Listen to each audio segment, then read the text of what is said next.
on April the 2nd at approximately 5:29 p.m. Milwaukee County 911 dispatch received a call from Cudahy Police Department regarding a severed leg at Warnemont. Now this is where things take another disturbing turn. Friday, April 5th, sheriff's deputies found more body parts near where I'm standing at 30th and Lisbon, the same location where Sade's car was found set on fire. It's devastating because when we came to look for her, we weren't coming looking for body parts. We were just coming to look for her. On April 1st, 2024, 19-year-old Sade Carleena Robinson told an employee who worked at her apartment building she had met someone at a nearby bar and was excited to be going on a date that night. Later that day, she got ready and went out on her date. Sade never returned home. Her family immediately began searching for her all over town, and a day later, her clothes were found in the trunk of her car, which had been set on fire in Milwaukee. Though they were now scared something horrible had happened to her, they continued to look for her. But as the concerned family continued to look for their missing loved one, body parts began turning up all across the city of Milwaukee, leading to a gruesome discovery that changed their lives forever. Sick son of a hurt my baby. Who the do something like this to my beautiful baby? She hurt nobody. At around 9 p.m. on April 2nd, 2024, the Milwaukee Police Department received a complaint for a missing person, a 19-year-old young lady who had not been seen since the day before. The young lady was identified to Milwaukee PD as Sade Robinson. Sade was reported missing by her friend, who had noticed she did not show up for work at Pizza Shuttle. She had also not been picking up or returning her calls, which was very unlike her. And when the friend went by her apartment to check in on her, Sade was nowhere to be found. Officers from Milwaukee PD went over to Sade's apartment to see if she had simply slept off and couldn't hear her doorbell ring, but when they got there, they knocked on her door for a while with no response. They also checked around for open windows to see if they could see movement inside the apartment, but all windows were shut. At this point, the officers spoke to a few people in Sade's building, but no one remembered seeing Sade come home the previous day. One woman, who worked in the same building Sade lived, remembered Sade had told her on April 1st that she had a date. The woman recalled Sade told her that she had met one guy at his place of employment and had been very excited to meet up with him for the date, but couldn't recall the name of the person Sade was meeting. This posed a lot of questions. Who was the mystery man Sade was supposed to be meeting, and what did he have to do with her disappearance? Officers then spoke to friends and family members, and luckily one friend had heard from Sade the night she vanished. According to the friend, Sade had sent a Snapchat from a restaurant called Duke's on Water in Milwaukee late at night on April 1st, but she never heard from her again, making that last time anyone ever heard from Sade. It was beginning to look like something was definitely up. The story begins on Monday, April 1st. That's when 19-year-old Sade Robinson was first reported missing. She had gone on a date with a mystery man. None of her friends or family seemed to know, only to never be seen again. This was beginning to look like no ordinary disappearance. Sade's family told officers it was unlike her to just vanish. She had a job and family she loved, so she wouldn't just disappear. At this point, it had now been a full day since Sade went missing, and Milwaukee PD put out a missing persons poster for Sade. Members of the community were alerted that a young woman was missing and to keep an eye out for her. After news of Sade going missing hit the media, people started calling in, but no one had any information that would give investigators a solid lead. That same day, Sade's friends and a few of Sade's family members gathered together to look for her, and this is where they hit the jackpot. On April 2nd, at around 30th in Lisbon on Milwaukee's north side, Sade's family and friends found her car, a 2020 Honda Civic, but unfortunately, it was on fire. The Milwaukee Fire Department was quickly called to the scene where the vehicle was found. They put out the fire and searched as much of the car as they could. They found a few items of clothing, a black puffer coat, light blue ripped jeans, and white shoes, burning in the trunk of the car, as well as what looked like the remnants of a cell phone. Sade's friends, who were already at the scene when the fire department got there, quickly identified the items of clothing as what she wore to the date on April 1st. The car was also identified as Sade's. On Tuesday, April 2nd, family says Sade's car was found torched here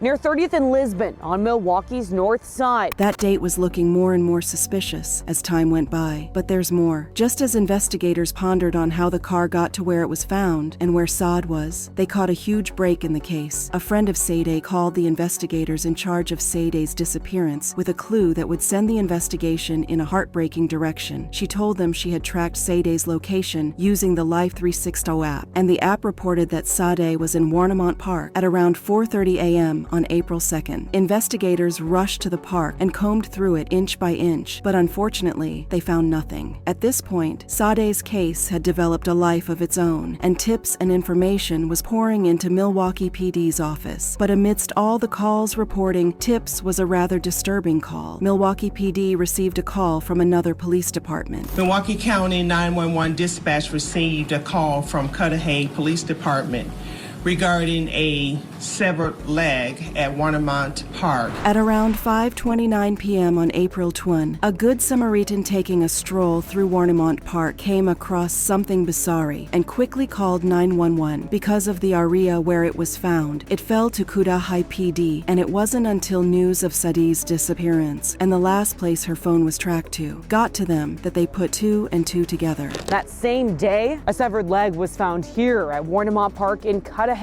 11 miles from Sade's burned car. The body part was quickly transported to the Milwaukee PD lab and a short while later was identified as belonging to Sade. Sade's family was shattered when they began to look for her in the morning of April 2nd. They had no idea their day would end with them finding a body part that belonged to Sade. At this point, they knew that Sade was gone. Someone had taken her life and they wanted answers. Who would do something like that to a teenage girl? I want answers, because I need to know why somebody would want to do this to her. Sick son of a hurt my baby. Who the do something like this to my beautiful baby? She hurt nobody. So while investigators conducted their investigation into finding who did it, Sade's family were focused on finding the rest of her. But little did they know, something more horrific was coming their way. Grit and determination through grief. Another day of searching for Sade Robinson's remains and searching for closure for her family. It was now 2 days since Sade was last seen, and her family members were not satisfied with waiting for investigators to find her. They put together search parties and went out to look for her. Searching everywhere, they suspected she could have been dumped. Tracking through water and mud, Robinson's cousin sits in Warnemont Park after searching all day, too exhausted to go on camera. The search party searched through Warnemont Park, where a body part was initially found, hoping they would find more, but they didn't. But they refused to give up. It's just tiring because we're not getting anywhere. But our family needs peace and we need closure, so I don't want to stop. They spent every hour they could spare looking for her, but with such a small party and very few resources, they weren't finding much. It was really hard terrain, and you kind of have to be a madman to do it. Well, I felt compelled to do that. I owed that to her. Everyone who knew Sade came out to look for her. It was impossible not to, because she was the kind of person who would do everything she could to help a friend in need. She was gorgeous, and her smile could brighten anyone's day, and she just had that personality where she could cheer you up. The search group wanted to search everywhere possible, but they didn't have the resources to do so, and they had very little help. I've never been part of a search or anything like this before.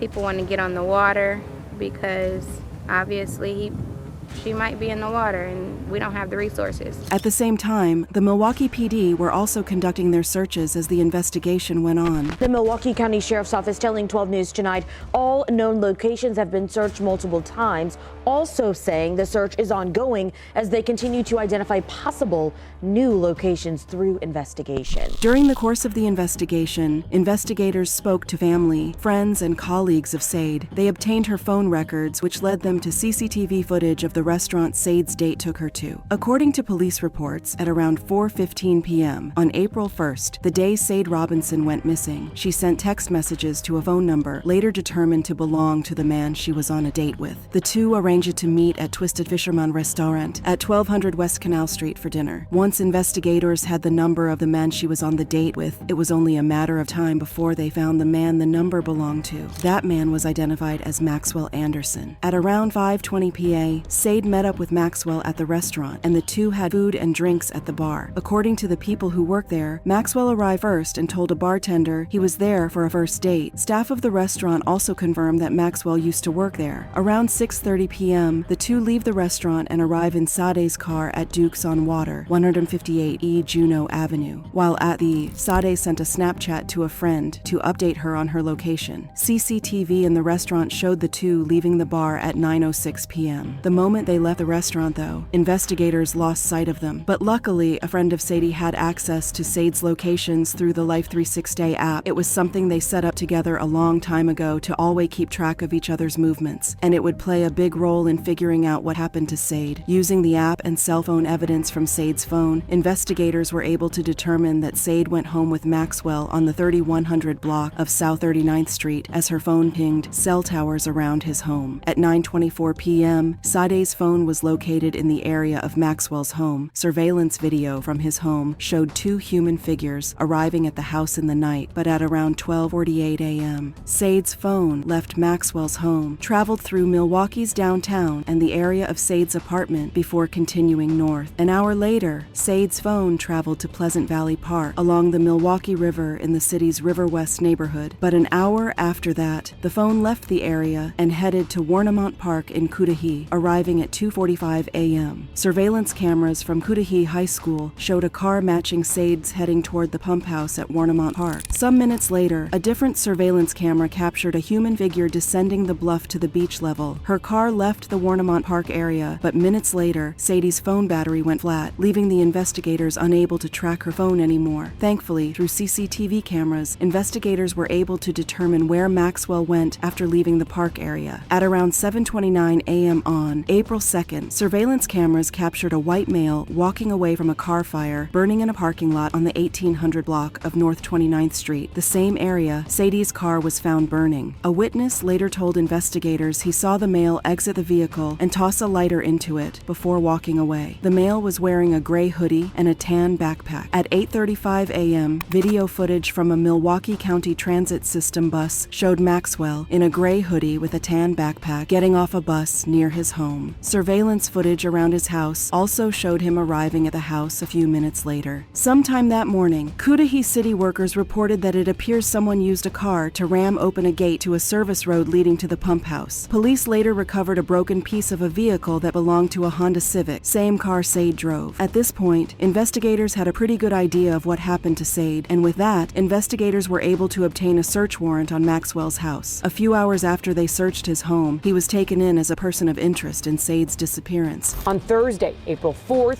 our crews found Milwaukee County Sheriff's deputies searching a home on Oklahoma and 39th Street. That same day, Maxwell Anderson was taken into custody and identified as a person of interest in relation to the severed leg found in Cudahy. But as they questioned him to gather more evidence, more human remains washed up on Lake Michigan's shore, and that wasn't all. Now this is where things take another disturbing turn. Friday, April 5th, sheriff's deputies found more body parts near where I'm standing at 30th and Lisbon, the same location where Sade's car was found set on fire. Unfortunately, as Sade's family searched for her, they found additional human remains around the area where Sade's car was destroyed. It's devastating because when we came to look for her, we weren't coming looking for body parts. We were just coming to look for her. An eyewitness told investigators that she had seen a white male leave the driver's door of Robinson's car early on the morning of April the 2nd, claiming she saw the man light a lighter and toss it into the driver's door window of the vehicle. Just really brings into question what is wrong with people.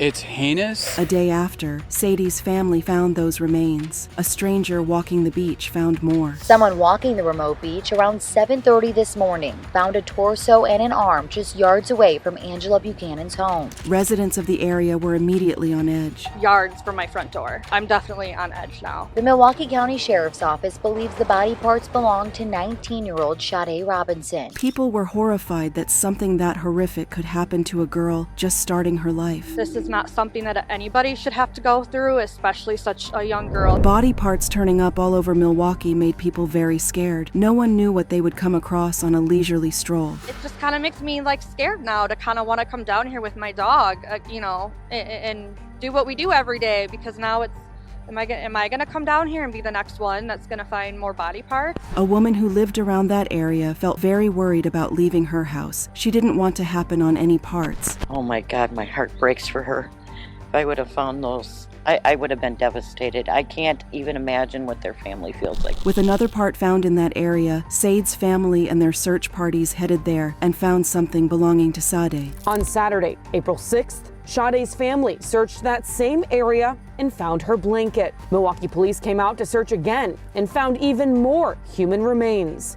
Now it's Sunday, April 7th. Sade's family comes back to search and finds human remains yet again. While the search was going on, investigators were working on Maxwell. He had been arrested on April 4th, 2024, but the investigators were faced with a problem. In the U.S., once a person is arrested, they have to be charged within a specific period or the person has to be let go. In Sade's case, though, investigators were finding it hard to gather enough evidence to charge Maxwell with the crime. They knew he did it, but they didn't have the how, and more importantly, they didn't have motive. What had Sade done to him to lead him to take such horrific actions? Though they already had him in their custody, he wasn't talking or giving investigators anything to work with, so they didn't have much to go on. And here's the thing, they didn't just want to charge him and risk him walking away without a conviction. Because of lack of evidence, what happened to Sade was too heinous for that. So they went to court and asked the court to allow them to keep him behind bars for longer than required to enable them gather additional evidence. On Tuesday, April 9th, Anderson went before a Milwaukee County judge where prosecutors asked for an extension to keep him behind bars. The court heard their case, and the judge found that they had enough reason to keep him behind bars, so they granted the prosecutors an extension. So the court did give prosecutors an additional 72 hours to either charge Anderson or release him. If he's released, that doesn't stop prosecutors and police from continuing to gather evidence. And potentially charge Mr. Anderson at a later date. In other words, tomorrow's not a dismissal or move forward date. It's a move forward with a complaint or release the suspect. The same night the extension was granted, Sade's family went again in search of her. They desperately needed to be able to bury their little girl. That extension was granted. The same night, family and friends of Sade's went back to Warnemont Park in Cudahy to search the area. They found more, but they needed investigators to confirm that it was Sade. They say they found what they believed to be body parts, but that the sheriff's office needed to investigate further. And that wasn't all. More began to turn up bizarrely all over Milwaukee. On 18th of April, more body parts were found along a remote stretch of tree-lined beach on Lake Michigan in South Milwaukee. The Milwaukee County Sheriff's Office announced in a press release. Please see the attached news release regarding an update in the Milwaukee County Sheriff's Office investigation into the murder in early April of 19-year-old Sade Robinson. Anyone with any information about this case is asked to contact MCSO through the Milwaukee County Office of Emergency Management, the press release said. A person walking along the beach found the remains at around 7:30 and about a quarter of a mile from an apartment complex. Anderson has not been charged. At the same time, 19-year-old Sade Robinson has been missing for 10 days. With Maxwell's arrest came a lot of questions about who he was. People were curious about his background. Was there something in his childhood that made him into the monster he became? There were also a lot of questions about whether or not this was his first murder. The way he had gone about it had been so gruesome, members of the community were convinced he had to have done it before. Coupled with the fact that not all of the remains found had been officially identified as belonging to Sade, people speculate as to whether they belonged to someone else, another young lady he took advantage of. Maxwell Anderson is a 33-year-old man who worked as a bartender at Victor's nightclub in Milwaukee, where it was said he met Sade Robinson. He's a Milwaukee bartender now at the center of an investigation into a severed leg. He lived in the south side of Milwaukee at 39th and Oklahoma and attended high school in Waukesha County. The 33-year-old man has ties to Waukesha County, attending Kettle Moraine, Catholic Memorial, and Pewaukee high schools in the early 2000s. While he remained in custody of Milwaukee PD, the media dug up as much as they could about him in a bid to understand what led him to commit such a chilling crime. They discovered Maxwell Anderson was not new to the life of crime. Anderson has a criminal record, a 2014 misdemeanor disorderly conduct conviction in Waukesha County after an incident with a family member in Delafield, and in 2015, a misdemeanor domestic violence case out of Door County. He also seemed to love bartending and had worked at several bars and clubs in Milwaukee. For the last few years, he's worked at several Milwaukee bars, including The Rave, from from 2018 to 2020. Because Maxwell had worked in bars for around 6 years, it led folks to wonder if he had ever tried to do what he did to Sade to anyone before. And before long, they found evidence that he had. A woman who claims she met Maxwell at a bar he worked at previously spoke to the press by phone, but asked not to be identified out of fear for her safety. According to her, she had noticed a few things that were off about him and his home. She says he once invited her to his Southside home.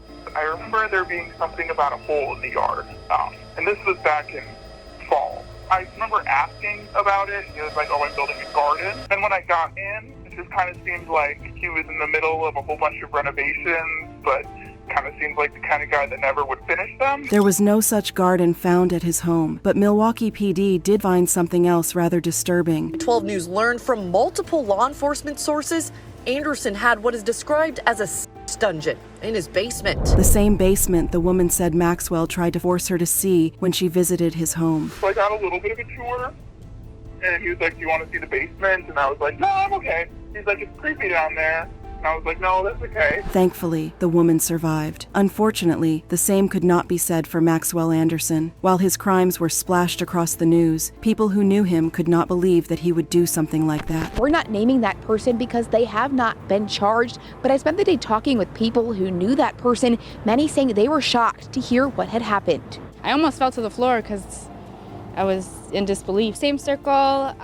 He's definitely been to my house. He's had people drop him off at my house. A woman who had gone to high school with him claimed she was so shocked when she found out the limbs, turning up all over the city, had been dumped by someone she knew. Last week, a leg was found in Cudahy. That disbelief only grew after she found out she knew the man that police arrested. She says they went to high school together. It is pretty baffling, and I just want to know what led the police to his house. According to the woman who knew him when they were teenagers, Maxwell was popular and never had problems making friends. I knew him when we were teenagers. To me, I feel like he was popular because he was a new kid. Others who knew also couldn't believe the person they knew was the same person accused of those horrible things. They described him as a normal person who grew up more than comfortably. He showed no signs he was capable of doing things like that. Others who knew the homeowner told me over the phone he seemed normal and never thought he'd be connected to something like this. And you don't really know people, I guess. If you're close to someone, people can still hide a really dark secret. At this point, Sade's family and friends, as well as community members, gathered to protest at Maxwell's parents' house, demanding that their son pay for what he did to Sade Robinson. They placed pink items on their lawn in memory of her. A video posted to her mother's Facebook page showed pink balloons and blankets festooning the lawn. Her mother also criticized Maxwell's family on her Facebook page. That bish sick serial killer and his family will be revealed. Don't do no business with none of his family and etc. Acting like they prestigious community well-to-do members, owning insurance agencies, raising and knowing they son a psycho, and supporting him killing and dismembering my daughter and hiring an evil attorney, defending them type of people. Black girl's been going missing a while in Milwaukee. My baby had to be the angel that was chosen to reveal this sick bish. Justice will be served for my baby and our community of missing black girls, she wrote in one post. Although Anderson's family members have not been accused of having any connection to the death, she wrote. Maxwell's father runs a major group of insurance agencies in multiple states, according to LinkedIn. An old address for Maxwell Anderson in court records lists an Oconomowoc Lake home with an estimated value of nearly $3 million. The LinkedIn page has now been deleted after receiving mounting pressure from members of the community. The Anderson family had no choice but to speak out. They released a statement to the press through the law firm representing their son, Maxwell Anderson. It was the first statement from the Anderson family since the Milwaukee County District Attorney's Office filed charges against their son. The statement was signed by Stephen Anderson and the Anderson family, but it referenced both Maxwell's mother and father. On behalf of myself and my family, I would like to express our deepest sympathy and heartfelt condolences to the family and loved ones of Sade Robinson. We are shocked and devastated by her senseless death, the statement said. Continuing with, to Sade's mother and father, father, words cannot express our sorrow for the incomprehensible pain and grief you are going through. We join the entire community in celebrating Sade's life, they wrote. To the media, please allow us privacy during this time as we process this terrible tragedy. To honor the life Sade lived, the community showed up and showed out, making a statement and showing Sade how much they love her with the pink out and continuation of the search for her. Her family organized a memorial in her honor, posting details of the event on her Facebook page to let everyone know. We are meeting just across from Sade's apartment, where she graced the world with her presence at Kilbourne Reservoir Park, 230 So, and Bremen Sant. We may move across the street towards Kaddish Park and the Selig Joseph Oles Amphitheater as well. We will be there from 6 to 10 p.m., but all are welcome to pop in and out for however long. You are not required to bring anything, but feel free to wear pink, her favorite color, or bring pink balloons, candles, lanterns, flowers, or decorations. We will be conducting a balloon release, a candle lighting, and a lantern release, but this is mainly a time for the community to come together and celebrate the beautiful life that Sade lived. With that in mind, we request that you keep drama and negativity away from this event. There is room for our anger elsewhere, but this is specifically to focus on Sade. DM for any questions. Hey, thanks for tuning in, y'all. What are your thoughts on this heartbreaking case? Do you know other similar stories? Let me know in a comment, and before you leave, don't forget to like, subscribe, and hit that bell button. See you next time.